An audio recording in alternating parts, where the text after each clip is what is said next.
Fashionable बहू, संस्कारी ननद। शोभा की इकलौती बेटे साहिल ने एक फैशनेबल लड़की विभा से लव मैरिज कर ली और उसे अपने घर ले आया। उसकी माँ ने दोनों को देखा तो बोलने लगी, अरे साहिल, ये किस नाटक वाले को ले आया तू? और इसने ये इतने छोटे कपड़े क्यों पहन रखे हैं? माँ, ये नाटक वाली नहीं, आपकी बहू है। मैंने इससे शादी कर लिया है। विभा, माँ के पैर छुओ। कम ऑन साहिल, मैं किसी के पैर नहीं छू सकती। विभा, ये हमारा कल्चर है, घर के बड़ों के पैर छूते हैं। ओके साहिल। विभा जैसे ही शोभा के पैर छूने के लिए झुकी तो शोभा ने उसे डांटते हुए कहा, चल हट यहाँ से, दूर हो जा मेरी नजरों से। न जाने कहाँ से इसे उठा लाया है। तेरे लिए लड़कियों की कमी थी क्या, जो ऐसी लड़की को ले आया? हमारे घर के संस्कारों के बारे में तो सोच लेता, लोग क्या कहेंगे? माँ, आप भी कैसे पुराने जमाने की बात कर रही हो? आप कपड़ों और भाषा से किसी के संस्कारों को जज नहीं कर सकती। साहिल ने अपनी माँ को समझाने की बहुत कोशिश की, लेकिन वो कहाँ कुछ मानने वाली थी। शोभा अपनी बहू के कपड़ों और स्टाइल की वजह से हमेशा उसके कैरेक्टर पर टिप्पणी करती रहती। एक दिन विभा अपनी सास के लिए चाय बनाकर लाई। गुड मॉर्निंग मॉम, ये आपकी टी। ऐ छोरी, तुझ में संस्कार नाम की चीज है या नहीं? गुड मॉर्निंग ना बोला कर मुझे। हमारे यहाँ बहुएं पैर छूती है, और तूने ये कैसे कपड़े पहने? देख जरा मेरी बेटी रानी को, सीधे सादे कपड़े पहनती है वो। मॉम, आपकी बेटी को फैशन की बिल्कुल भी नॉलेज नहीं है। उसी तो आप तंबू भी दे देंगी ना तो वो तंबू भी पहन लेंगी। देखो माँ, भाभी कैसे मेरा मजाक उड़ा रही हैं। रानी, मैं तुम्हारा मजाक नहीं उड़ा रही, मगर जरा देखो खुद को, कैसी लग रही हो। तुम्हें फैशन का बिल्कुल भी सेंस नहीं है।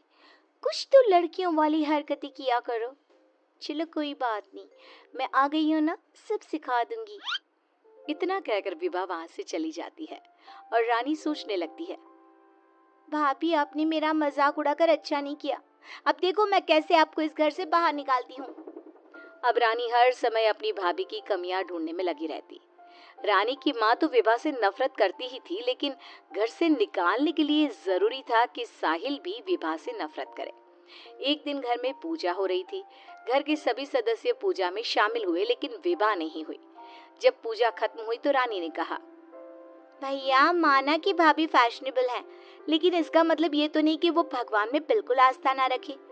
उन्हें पूजा में तो आना चाहिए था ना। हाँ बेटा, तूने अपनी मर्जी से शादी तो कर ली, अब अपनी मॉडल बहू को घर के तौर तरीके तो सिखा दे। अपनी बहन और माँ की बात सुनकर साहिल विभा के पास गया और उससे कहने लगा, विभा, आज घर में पूजा थी, तुम क्यों नहीं आई पूजा में? पता है लोग कितनी बातें बना रहे थे। माय डियर हस्बैंड, इतना गुस्सा क्यों हो रहे हो? जरूरी नहीं कि भगवान को खुश करने के लिए पूजा में शामिल होना पड़े। जब भगवान को दिल से याद कर लो ना तो बस उसी समय होगी उनकी पूजा। विभा, तुम शब्दों के जाल में मुझे मत फंसाओ। मैं जानता हूँ तुम इन सब चीजों को नहीं मानती, लेकिन तुम माँ की खुशी के लिए ही चली जाती। कम ऑन डार्लिंग, तुम तो छोटी सी बात को खींच रहे हो। मुझे पूजा में जाने से कोई प्रॉब्लम नहीं थी। मुझे किसी ने बताया ही नहीं पूजा के बारे में। अगर माया रानी बता देती तो मैं चली जाती। इसी तरह दोनों में काफी देर तक बहस चलती रही। अब विभा की ननद और सास किसी न किसी बात पर दोनों का झगड़ा करवाती रहती। जो भी शोभा के घर आता तो वो उसके सामने अपनी बेटी और बहू की तुलना करती। एक दिन उनके घर पर उनकी पड़ोसन आई। शोभा बहन, कैसी हो? कहाँ है आपकी फिरंगी बहू? अरे घूम रही होगी आधे कपड़े पहनकर कहीं।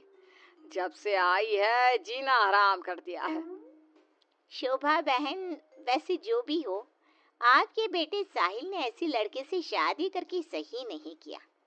आपके घर में सब कितने संस्कारी हैं।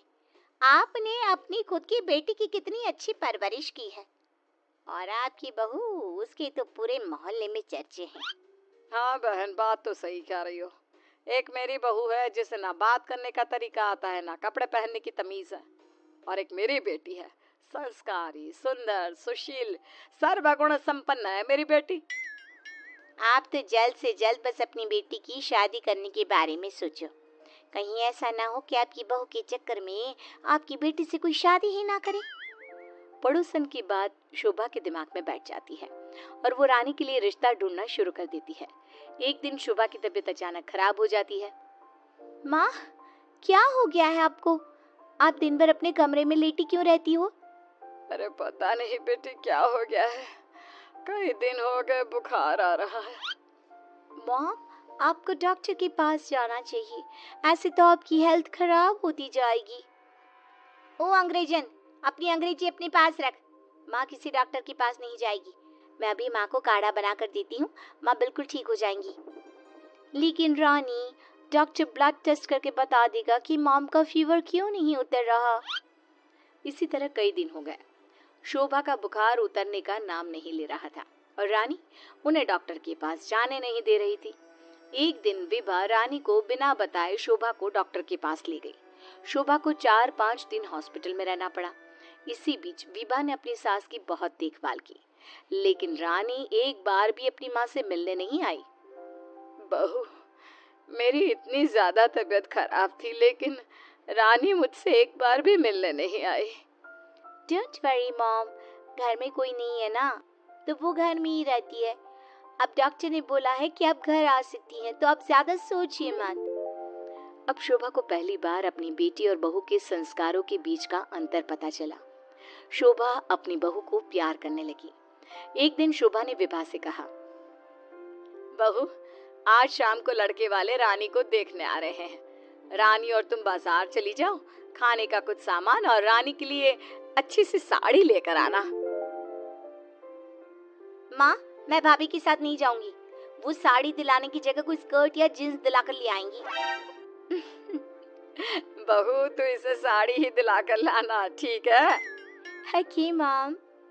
रानी और विभा मार्केट के लिए निकल जाती हैं, लेकिन रास्ते में बहुत ट्रैफिक था। पूछने पर पता चला कि एक कार का एक्सीडेंट हो गया है।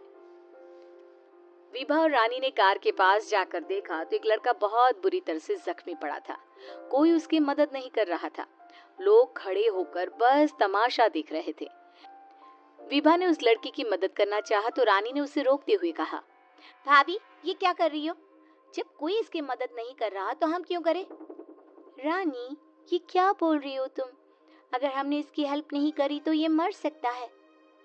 लेकिन भाभी, पुलिस का झंझट कौन संभालेगा? पुलिस उल्टा हमसे ही सवाल जवाब करेगी। वो सब बाद में देखेंगे, पहले इसे हॉस्पिटल पहुंचाते हैं।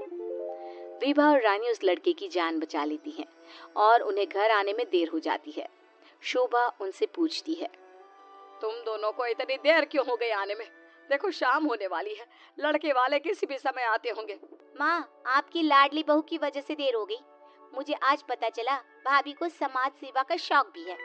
रानी ने पूरी बात अपनी माँ को बता दी। शोभा ने बहू को डांटने की जगह उसकी तारीफ की। वो तीनों बात कर ही रहे थे, तभी साहिल वहां आकर कहता है, माँ, जो लड़का रानी को देखने आने वाला था उसका एक्सीडेंट हो गया है। क्या? ये तो बहुत बुरा हुआ। ठीक तो है ना वो? हमें जल्दी उसे देखने जाना चाहिए। माँ, वो ठीक है, उसके घर वाले बता रहे थे कि 2 लड़कियों ने उसे हॉस्पिटल पहुंचाया है। अगर वो उसे वक्त पर हॉस्पिटल ना लेकर जाते तो उसका बचना मुश्किल था। 2 लड़कियों ने? डार्लिंग, हमने भी आज एक लड़की का हॉस्पिटल पहुंचाया था। कहीं ये लड़का वही तो नहीं जो रानी से मिलने आ रहा था? सभी हॉस्पिटल पहुंचे तो ये लड़का वही निकला जिसकी जान विभा और रानी ने बचाई थी। सबने दोनों की बहुत तारीफ की। रानी ने अपनी भाभी से माफी मांगते हुए कहा, भाभी, मुझे माफ कर दो। मैंने हमेशा आपको गलत समझा। अगर आप ना होती तो मैं कभी भी किसी अनजान आदमी की मदद ना करती। डोंट क्राई डियर, हमें अच्छे काम करते रहने चाहिए। साहिल दोनों की बात सुनकर कहता है, देखा रानी, मैं कहता था ना, संस्कार चरित्र में दिखाई देते हैं, कपड़ों और भाषा में नहीं। इसीलिए कभी किसी के कपड़े देखकर उसका कैरेक्टर सर्टिफिकेट नहीं बनाना चाहिए।